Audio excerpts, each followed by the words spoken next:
understand the effects that it still possibly could have had, but you just made it more so of a business to me. But, everybody doesn't have a father. Everybody doesn't have that example.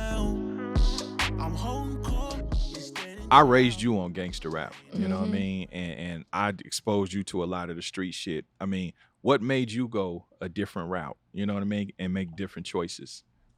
Well, it's a lot. And you said a lot earlier, but when I was younger, and I don't know if you remember, but even if it was selling drugs or anything that was going on, you specifically, and my mama too, like you intellectualize what was going on for me.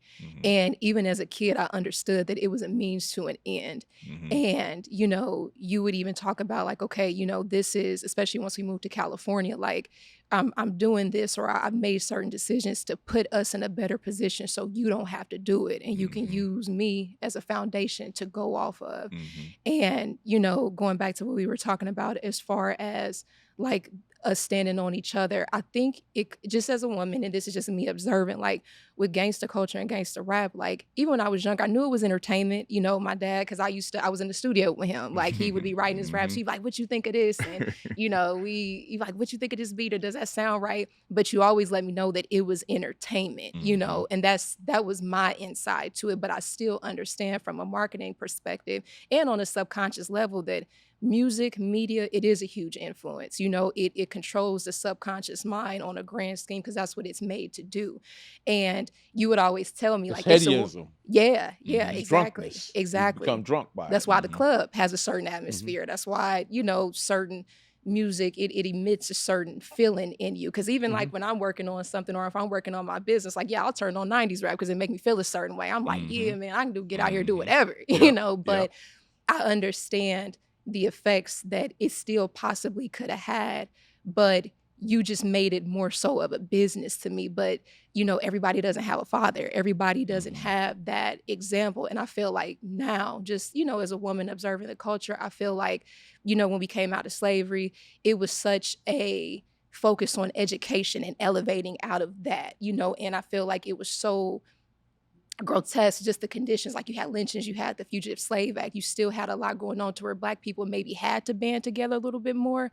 So then now once you have crackhead, you got gangster rap, I feel like that was the Black man's way of asserting his masculinity, because that's what you saw. The dope boys, the gangsters, those were the people that had the power, had the influence, but it was just, you would always tell me like, baby, it's a war outside. And the war wasn't just physical, it's mental as well. It's more mental than anything. And I was able to understand that. And then remember, because when we moved to Brentwood, like we literally went from the east side of Kansas City to Brentwood, California, and it was a culture shock. It was. I didn't understand. Like I almost got in trouble. Good, I got us in trouble because I went to school and I was talking about, like we shoot guns and I got an AR-15 and this and that, because it was normal in Kansas City. But that's when I really realized. I said, wait, like, there is a high level of dysfunction. And then even now as a grown adult, when I listen and I love gangster rap. The most base nature of gangster rap. I love it, but I can understand now. I can look at it with a clear view and say, okay, I know when to pull it back. I know when this is kind of disturbing my spirit. I know when this is invoking a certain feeling in me, So let me ask you a question. Yes. You saw Court during his early days, right? Yes. But you also saw was him grow. Yes. Did you stop growing? No.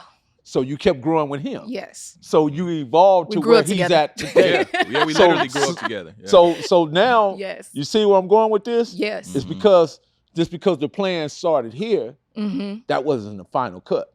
Yes. We're now you entered into another cut because the cut changed. Yes. Period of time. But he had to believe it.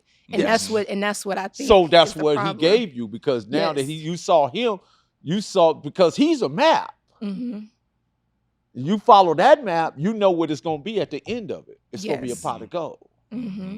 So that's the problem. We don't share the map. Right.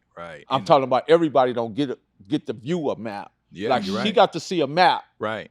there. Right. You was a living map. Yeah. And you took her all through all that stuff, and then she's where she's at I think today. as important as that too, she saw a lot of my failures too. You know what I mean? Yeah, and all that's part learn, of the map. Yeah, and could learn from that. And it's so funny when I think back on some of the shit, bro. Like, do you remember when you know, when we were in Woodland Hills and I had picked y'all up, and remember when we saw the police?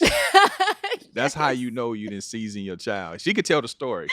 Oh my God, yes. So we came home one day, regular day. We in Woodland Hills in the San Fernando Valley, for those that don't know LA. And you know, it's a regular day, but I noticed as soon as we go up through the hills, I just see all of these cars, like you said, and I noticed the tent was abnormally dark, especially for LA. I'm like, hold on, my dad get pulled over all the time for a mirror tent. Like, can't dark tents just be up here? So when I saw a couple and I saw one like guy just kind of walking casually, but I could see he had a gun on his hip. And I said, Daddy, go, go, go, go. I said, that's the police. Go, go, go. I said, drive past the house. She seen it before me, I said, right? She spooked me. So then I look like, and so I straighten up. We drive right by my house. We drive right by my house. Lined like, up, going to the neighbors though. They was going to the neighbor's house. My And neighbor we was on camped some out. bullshit. But black people, Yeah. you doing what black people do. But when they no, see- but no, what I'm Yeah. saying is she Okay. knew the shit I was into. Yeah, You know, She was you know, reacting to that. She reacted Got to you. the bullshit. Yeah. Like, oh shit, she thought they was there for me. You Oh, know what I yeah, mean? got you. And got you. she pulled my coattail like, Dad, keep driving. I seen it like, oh shit. Yeah. And then we went over to some other hills and we was watching the house like, what they doing? You know, but the beauty in that though is like you said, the map and the growth. You know what I mean? I had her at 16, so we kind of grew up together. I evolved. You she did grow up evolved. together. Yeah, we That ain't did. no No, we kind did. of- We did. You know what I'm saying? So, but you know, that's why I try to tell the youngsters, you know what I mean? Like you can make different choices. That's gangster row right Yeah. there. Oh, man, listen, I ain't even telling a lot of shit. Like, you know what I mean? If I had to do some shit, like, you know, my wife, her mom, you know, she's a professional. You know, she's corporate lady. She's corporate. She's getting a master's degree and shit. I didn't had to do some shit for the family. You know what I mean? So mom And- go get hysterical. No. Mom well. is gonna stay home, Uh-huh. and I'm gonna take my oldest because I Okay. raised her like my oldest son. Uh-huh. So we didn't have to hop in the car, you know what I'm saying? And I done had her drive. Dip off. Yeah, and That's dip cool. off. You know That's what why I when mean? you said you were gonna be the So- driver, I was like, So you it's know. and I'm not celebrating it. What I'm highlighting is the fact of the evolution of that. You know what I'm saying? I come from a Absolutely. level of bullshit. I exposed her to a level of bullshit. Yet she graduated, you know, college. You know what I mean? She's got her own businesses she's starting. You know what I mean? She's done well for her. She ain't got no kids. You know what I mean? She ain't on the strip pole. She ain't on the stripper pole or nothing like Well, that. let me say So- this. I'm over here watching what he say. Like, we're gonna clip this up. The mouth should have 3 gatekeepers. Yeah. Is it true? Is it kind? And is it necessary? Mm-hmm. Mm-hmm. That's it. Mm-hmm. That's it. Mm-hmm. Expand on that. The truth is, again, coming back to my naked truth, because the truth can be a well-dressed lie. Mm-hmm. Mm-hmm. So you got to be sharp enough to get to the naked truth. Mm-hmm. Kindness is universal. Mm-hmm. It's universal. Mm-hmm. The mouth Mm-hmm. is capable of saying some outrageous things. Real shit. Some outrageous things. Mm-hmm. But you want to remain in a positive spirit because Right. the universe responds to positivity. For sure. Amen. We all know that.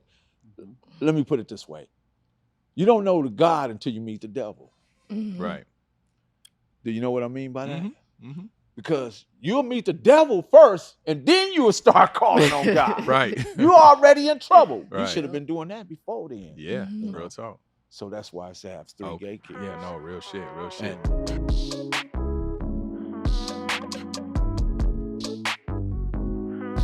I'm holding court, it's standing trial. Why ain't I see you round back when I was down? Karma's on the way. What goes around comes around, karma's on the way. There's nothing you could do now, you gotta pay.